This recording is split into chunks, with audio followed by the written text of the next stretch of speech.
গ্রামের বাড়িতে টিনের ঘর, বাবা রিক্সা চালান, তবে হঠাৎ টিনের ঘর থেকে হয়ে যায় পাকা ভবন।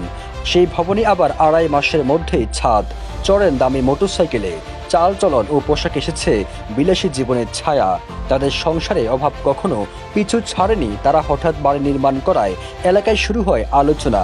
বলছি গুলশানে চাঁদাবাজের ঘটনায় গ্রেপ্তার আব্দুর রাজ্জাক রিয়াদের কথা, যার নীতিকথার আড়ালে ছিল ভয়াবহ রকমের অপকর্ম।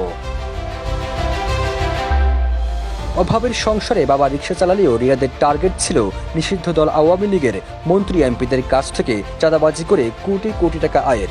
আর সেই লক্ষ্যে নিজের পরিচয় শক্তিশালী করতেই বিভিন্ন হাই প্রোফাইল রাজনীতিবিদদের সাথে ছবি তুলতেন।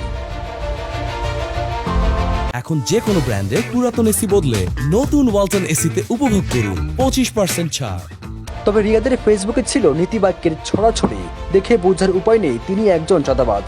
গেল বছর 21 নভেম্বর তিনি ফেসবুকে লিখেছেন, রাজনীতি তারাই করুন যারা মানুষের সেবা করতে চান, আর নিজের জন্য কিছু করতে চাইলে ব্যবসা করুন, রাজনীতি নয়। তার এমন নীতিবাক্যের আড়ালে ছিল ভয়াবহ রকমের চাঁদাবাজি। 17 জুলাই নিষিদ্ধ দল আওয়ামী লীগের এমপি শাম্মী আহমেদের বাসায় যান রিয়াদ। তাকে না পেয়ে তার স্বামীর কাছে 50 লাখ টাকা ও স্বর্ণালংকার দাবি করেন। এত টাকা দিতে অপারগতা জানালে তাকে হুমকি দেন সমন্বয়ক পরিচয় দেওয়া রিয়াদ। এক পর্যায়ে তিনি বাধ্য হয়ে তার কাছে থাকা 5 লক্ষ টাকা এবং ভাইয়ের থেকে নিয়ে আরো 5 লাখ টাকা মিলে 10 লক্ষ টাকা দেন রিয়াদকে। এরপর 19 জুলাই রাত 10:30টার দিকে দ্বিতীয় দফায় রিয়াদ চাঁদার টাকার জন্য শাম্মী আহমেদের বাসায় যান আবার। তখন তিনি 40 লক্ষ টাকা দাবি করেন। এই টাকা না দিলে তাকে পুলিশে ধরিয়ে দেওয়ার হুমকি দেন রিয়াদ। এ সময় পুলিশ ঘটনাস্থল থেকে রিয়াদ সহ 5 জনকে গ্রেপ্তার করে।